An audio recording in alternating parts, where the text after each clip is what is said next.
ଆଜିର ଏହି ଭିଡ଼ିଓରେ ଆମେ ଜାଣିବା ଭାରତରେ ଜାନୁଆରୀ 26 ତାରିଖ ଦିନ କାହିଁକି ଗଣତନ୍ତ୍ର ଦିବସ ବା ସାଧାରଣତନ୍ତ୍ର ଦିବସ ପାଳନ କରାଯାଏ। 1950 ମସିହା ଜାନୁଆରୀ 26 ତାରିଖରେ ବ୍ରିଟିଶ ସାମ୍ବିଧାନିକ ବ୍ୟବସ୍ଥାର ଅପସାରଣ ହୋଇ ଭାରତରେ ଏକ ସାର୍ବଭୌମ୍ୟ ଗଣତାନ୍ତ୍ରିକ ରାଷ୍ଟ୍ରରେ ପରିଣତ ହେବା ସହ ଏକ ଲିଖିତ ସମ୍ବିଧାନ କାର୍ଯ୍ୟକାରୀ ହୋଇଥିଲା।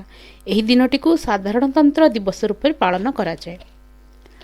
ସାଧାରଣତନ୍ତ୍ର ଦିବସରେ ରାଷ୍ଟ୍ରପତି ରାଜଧାନୀ ଦିଲ୍ଲୀର ଲାଲକିଲ୍ଲା ଦୁର୍ଗଠାରେ ଜାତୀୟ ପତାକା ଉତ୍ତୋଳନ କରି ଭାରତୀୟ ସାମରିକ ବାହିନୀ, ଅର୍ଦ୍ଧସାମରିକ ବାହିନୀ, ପୁଲିସ ବାହିନୀ ଓ ଦେଶର ବିଭିନ୍ନ ଅଞ୍ଚଳରୁ ଆସିଥିବା କ୍ୟାଡେଟ୍ମାନଙ୍କଠାରୁ ପ୍ୟାରେଡ୍ ଅଭିବାଦନ ଗ୍ରହଣ କରନ୍ତି। ଭାରତୀୟ ସେନା ଯଥା ନୌସେନା, ସ୍ଥଳସେନା, ବାୟୁସେନା ଓ ଅଶ୍ୱାରୋହୀ ପଦାତିକ ଆଦି ବାହିନୀ ସେମାନଙ୍କର ଶୋଭାଯାତ୍ରାରେ ବାହାରିଥାନ୍ତି।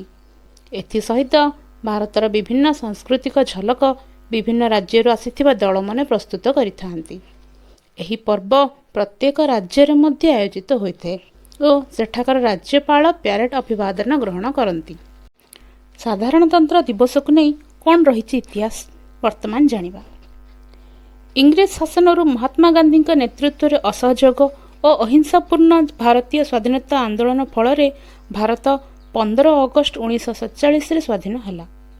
ଇଂଲଣ୍ଡର ପାର୍ଲିଆମେଣ୍ଟଠାରେ ଭାରତର ସ୍ୱାଧୀନତା ଆକ୍ଟ 1947 ବଳରେ ବ୍ରିଟିଶ ଭାରତ ଦ୍ୱିଖଣ୍ଡିତ ହୋଇ ଦୁଇଟି ନୂଆ ଦେଶ ଭାରତ ଓ ପାକିସ୍ତାନରେ ବିଭକ୍ତ ହୋଇ କମନୱେଲ୍ଥ ନେସନରେ ସଂଯୁକ୍ତ ହେଲା।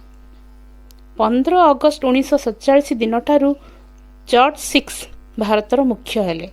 ମାଉଣ୍ଟବ୍ୟାଟେନ୍ ପ୍ରଥମ ଗଭର୍ଣ୍ଣର ଜେନେରାଲ ହେଲେ, ଯାହାକୁ କନଷ୍ଟିଚ୍ୟୁସନାଲ ମୋନାର୍କି କୁହାଯାଉଥିଲା। ସେତେବେଳେ ପରିବର୍ତ୍ତିତ କଲୋନିଆଲ ଗଭର୍ଣ୍ଣମେଣ୍ଟ ଇଣ୍ଡିଆ ଆକ୍ଟ 1935 ଦ୍ୱାରା ଭାରତର ଶାସନ ପରିଚାଳିତ ହେଉଥିଲା। ତାପରେ ଭାରତର ସମ୍ବିଧାନ ତିଆରି କରିବା ନିମନ୍ତେ 28 ଅଗଷ୍ଟ 1947ରେ ଗୋଟିଏ ଚିଠା କମିଟି ତିଆରି କରାଗଲା। ତାହାର ଚେୟାରମ୍ୟାନ୍ ବା ମୁଖ୍ୟ B.R. ଆମ୍ବେଦକର ଥିଲେ। ଏହି କମିଟି 4 ନଭେମ୍ବର 1947 ଦିନ ସମ୍ବିଧାନ ଚିଠା ଆସେମ୍ବଲିକୁ ହସ୍ତାନ୍ତର କରିଥିଲେ।